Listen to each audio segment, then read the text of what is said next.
Hi, everyone. Welcome to WION Live broadcast from New York City. The U.S. House of Representatives on Wednesday launched impeachment proceedings against President Biden's top immigration official. The move comes as a bipartisan... Russia, China, as well as Algeria vetoed a U.S.-backed resolution here at the United Nations Security Council on Friday. The resolution called for a ceasefire in Gaza. The United Nations marks its 80th anniversary this week as world leaders converge on New York for the General Assembly.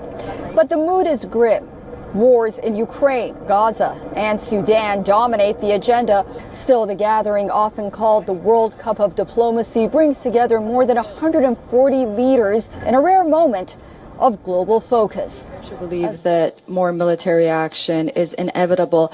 And also, can you talk to us about the possibility of Iran transferring some of its enriched uranium into Russia? Has there been any talk regarding that?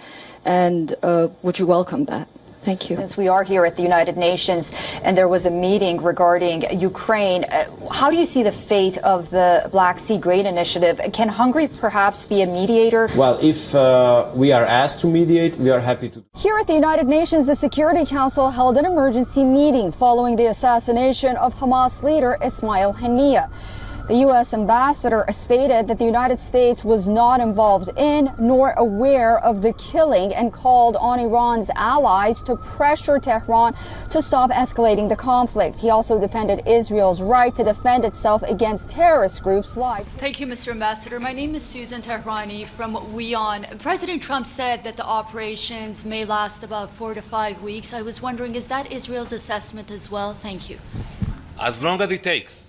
Here at the UN, the U.S. rejected a resolution put forth by Algeria saying that it would jeopardize Washington's negotiation efforts with Qatar and Egypt to broker a deal that would release the hostages from Gaza in exchange for a temporary humanitarian ceasefire. As the United States assumes the rotating presidency of the United Nations Security Council, it does so at a moment of escalating global tension. This does not mean necessarily that the United States wants to get involved. It does mean, however, that the president and CENTCOM need to have options in the regions should the situation get out of hand or the United States decides in some form to take any action. Yeah.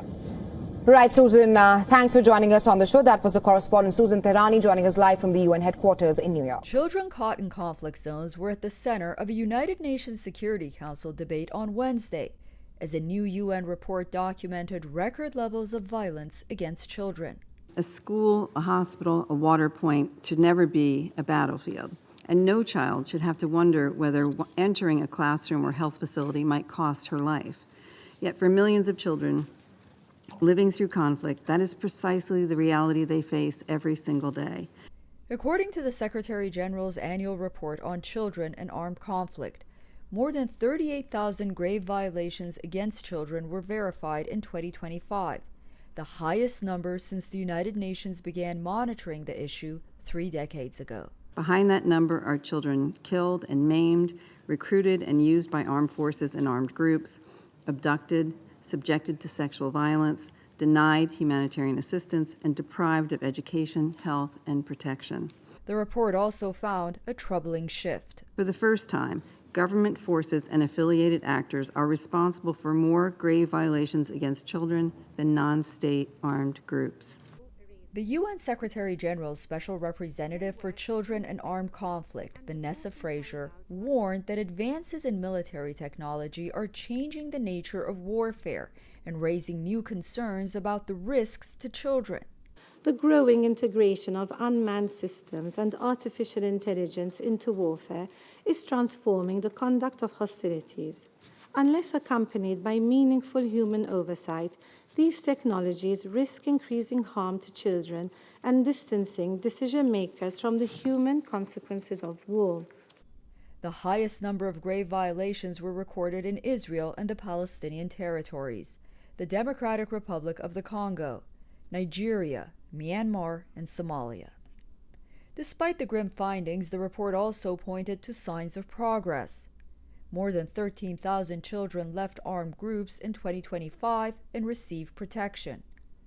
As the UN's Children and Armed Conflict Agenda marks its 30th anniversary, officials urged governments to turn international commitments into action, warning that protecting children must remain at the center of peace and security efforts.